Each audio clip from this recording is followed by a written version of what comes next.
Bonjour et bienvenue dans cette vidéo qui aujourd'hui va nous permettre de comprendre comment on programme un robot. Tout d'abord, quelques petits rappels de la séance précédente.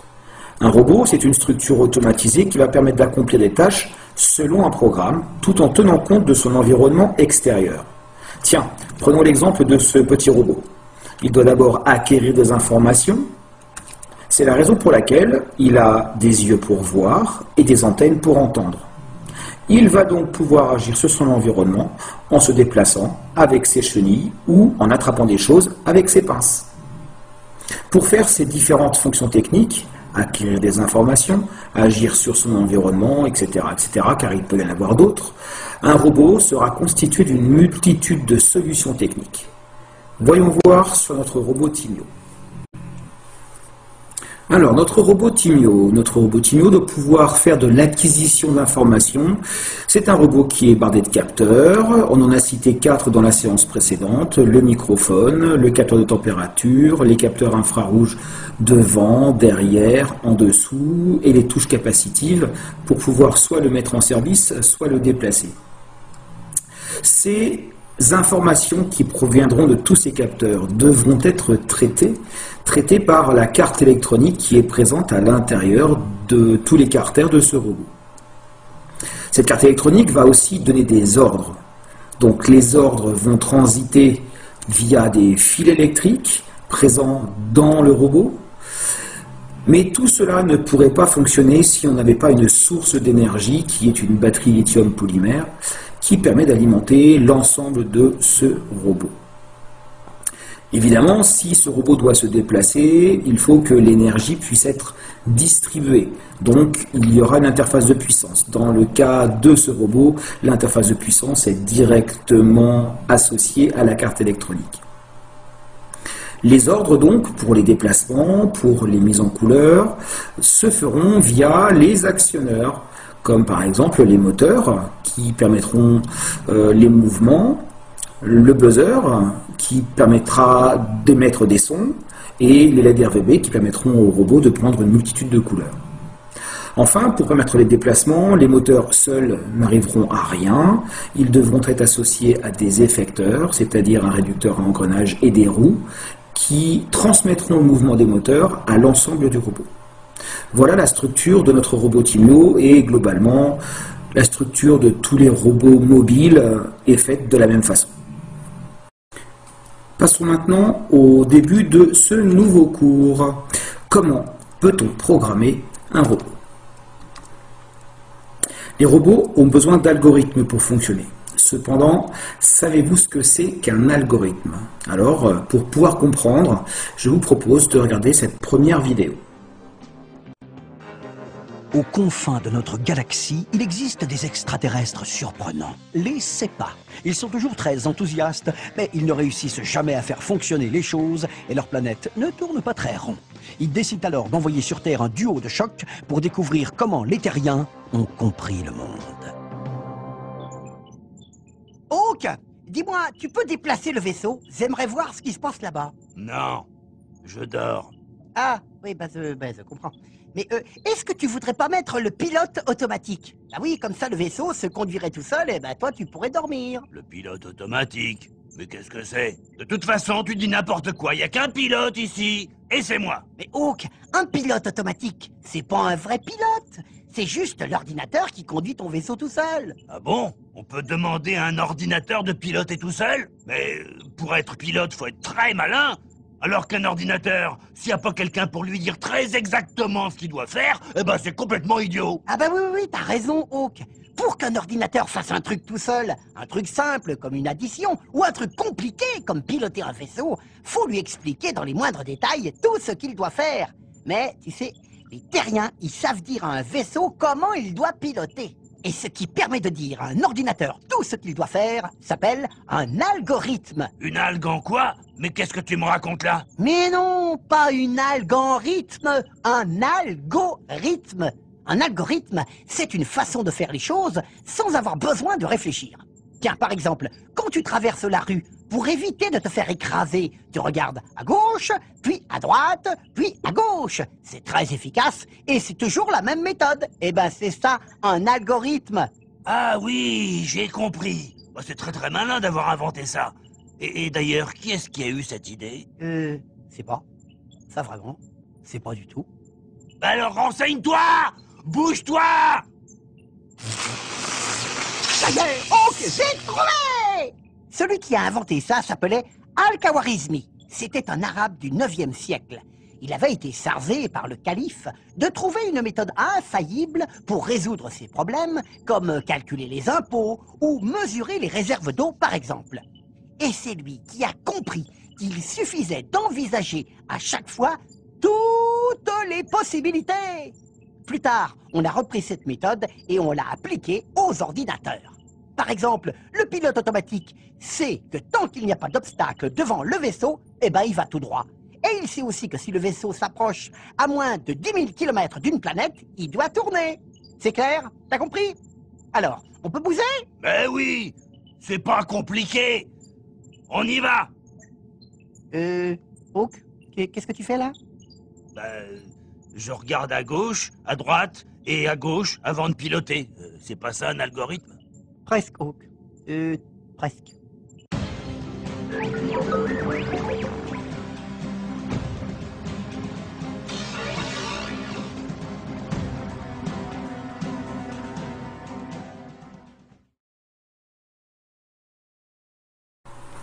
Oui, mais voilà, les algorithmes ne servent pas forcément qu'aux robots. Dans notre vie au quotidien, à nous les humains, on utilise aussi les algorithmes. Prenons l'exemple de cette personne. Cette personne, en théorie, voudrait traverser la route. Alors comment faire pour traverser la route? C'est son problème. Elle cherche à savoir comment faire pour pouvoir franchir cet obstacle. Elle va donc utiliser tout simplement un algorithme. Elle s'arrête au passage piéton. Elle va regarder à sa droite. S'il n'y a rien, elle va regarder à sa gauche. S'il n'y a rien, elle va traverser la route. Et là, on s'aperçoit que cette personne a utilisé un algorithme. C'est une suite, une succession d'instructions qui sont bien précises et structurées dans un ordre établi qui permet de résoudre son problème. De là, on peut donner donc dès lors une définition de ce qu'est un algorithme. Un algorithme, c'est une suite d'instructions précises et structurées qui décrit la manière dont on résout un problème. Alors, est-ce que construire un programme de fonctionnement d'un robot est aussi simple? Par exemple, si je prends le robot Timio, est-ce que je peux lui dire, si le robot Timio détecte un obstacle avec son capteur infrarouge devant, alors il doit s'arrêter, puis tourner à 90 degrés, sinon il doit avancer. Eh bien non, on ne peut pas. Cela serait trop simple si nous pouvions programmer un robot de la sorte. Malheureusement, un robot ne connaît pas les ordres textuels. Et les séries de phrases, telles que celles qui sont présentées dans l'exemple à votre droite, le robot ne peut pas les comprendre, tout simplement parce que ce n'est pas son langage. Alors, comment le programmeur, l'informaticien, va-t-il procéder pour lui faire comprendre ce qu'il doit faire? Il va procéder par étapes. L'étape numéro 1, le programmeur écrit son algorithme. Donc, il fait ce que nous avons fait tout à l'heure avec la dame et son passage piéton. Il va écrire une suite d'instructions en utilisant un langage naturel et des mots-clés. Alors les mots-clés, il y en a toute une variété. Les plus courants sont les mots comme alors, tant que, si, jusqu'à, répéter, faire, sinon, etc., etc. L'étape 2, le programmeur va construire graphiquement son algorithme. Alors pour cela, il va utiliser différents logiciels. Des logiciels de construction par bloc ou par briques comme Scratch ou Blockly. Scratch que vous connaissiez bien puisque vous l'utilisez depuis pas mal de temps en mathématiques notamment et un peu en technocollège en 5e, en 4e. Et Blockly que vous avez ou que vous allez utiliser avec moi en 3e. Le programmeur peut aussi utiliser un logiciel de construction graphique pour réaliser des algorithmes ou encore appelés des organigrammes ou des graphsets.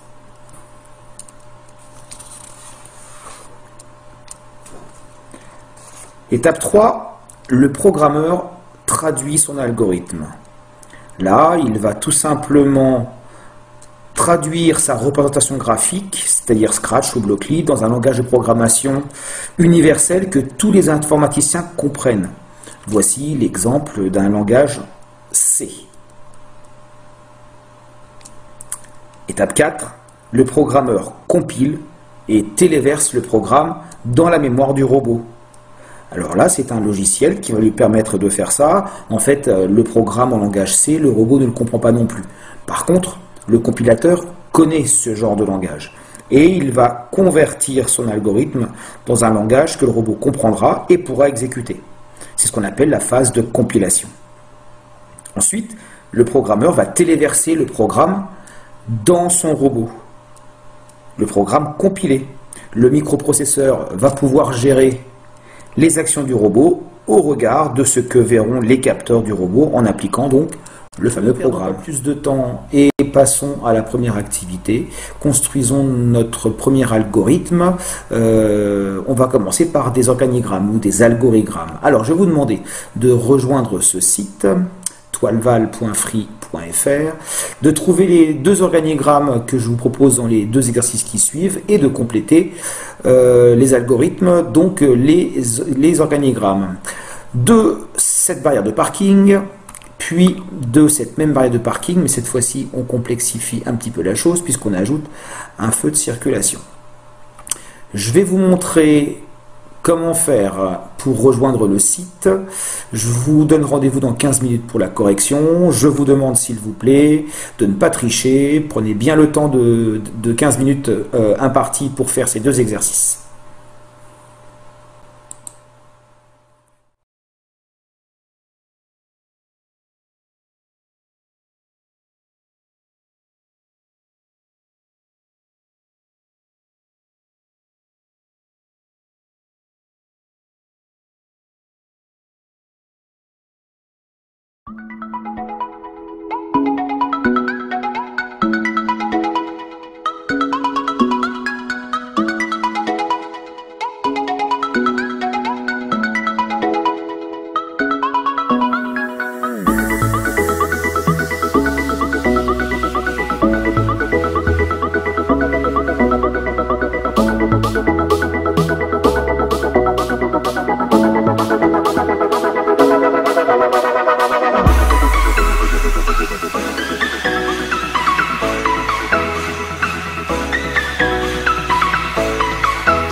Bien, 15 minutes viennent de s'écouler, il est donc temps de passer à la correction de cette activité numéro 1.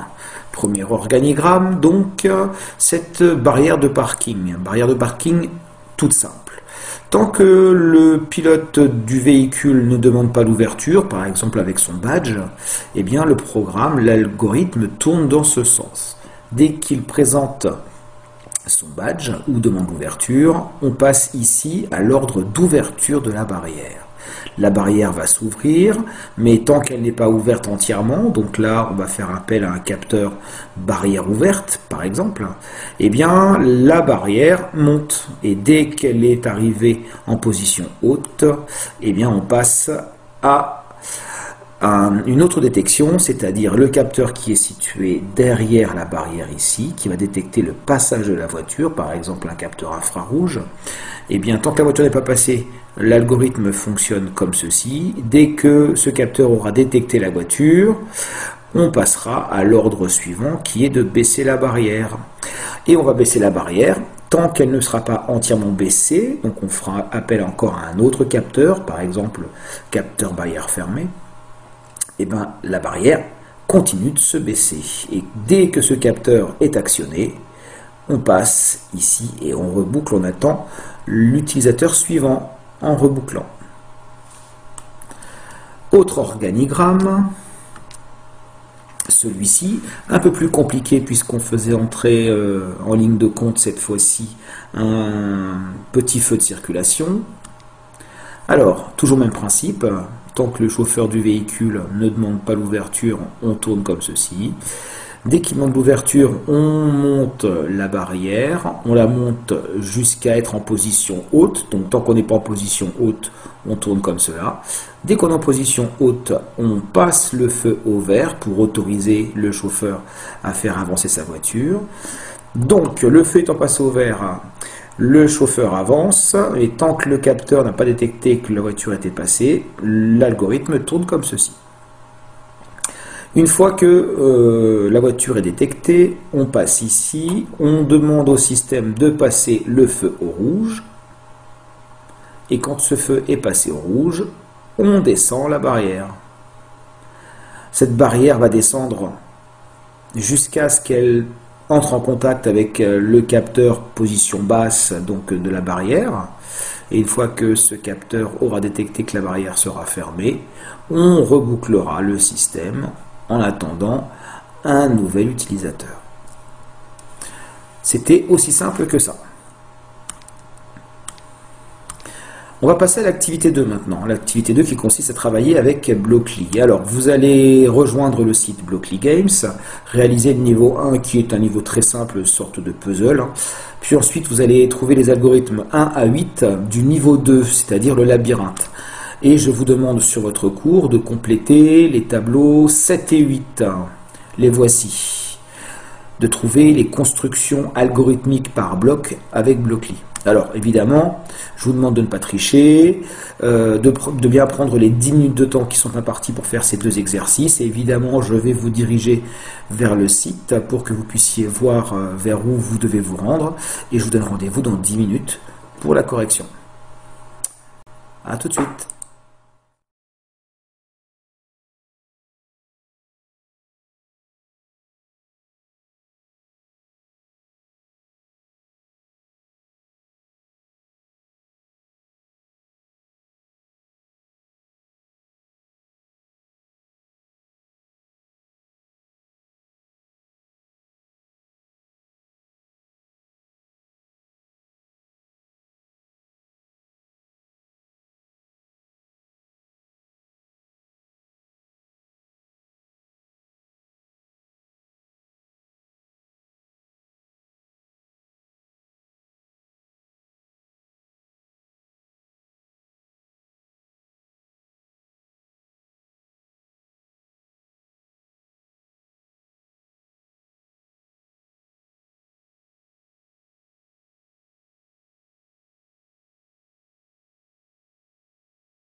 Bon ben voilà, les 10 minutes de travail sont écoulées. Nous pouvons passer à la correction de l'activité numéro 2, c'est-à-dire les deux plateaux de Blockly Games.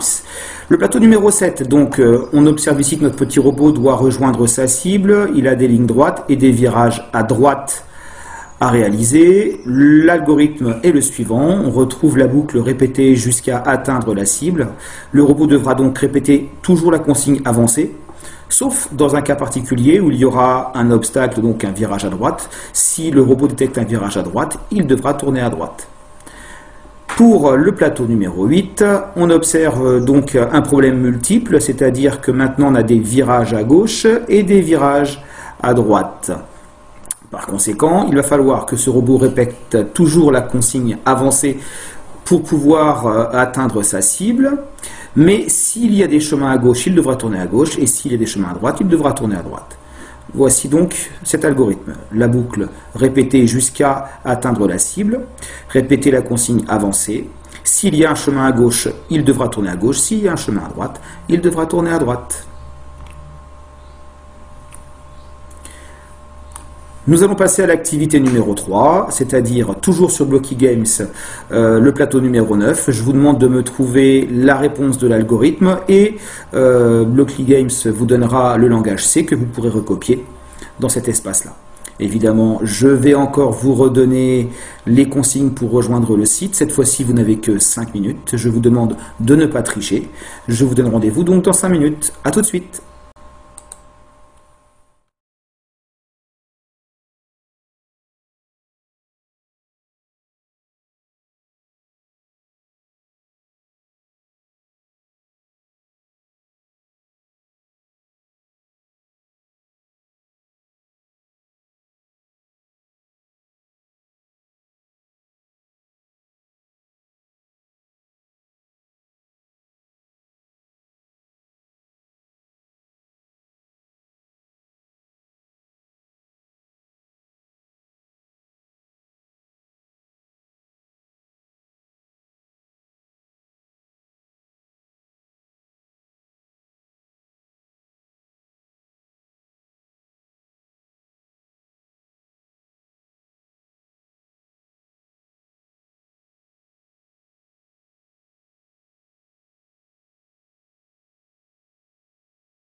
Eh bien voilà, les 5 minutes de l'activité numéro 3 se sont écoulées.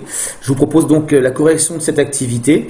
Voyons ensemble ce qu'il fallait faire sur le site Blockly Games. Donc, il fallait tout simplement répéter encore cette boucle, répéter jusqu'à atteindre la cible. Et si chemin devant il y a, il fallait avancer. Il fallait prioriser en fait la demande d'avancer, car vu les chemins qui existent à gauche et à droite sur ce schéma, voilà, donc des chemins à gauche, des chemins à droite, il était possible que votre robot se trompe. Donc il fallait prioriser la marche avance, et dans cette marche avance, si on avait un chemin à gauche, il fallait prendre ce chemin à gauche. Alors ce qui est intéressant, si on compare avec le langage C que voici, on retrouve les mêmes choses. Ici, la boucle répétée jusqu'à, eh bien en fait c'est la consigne while not done.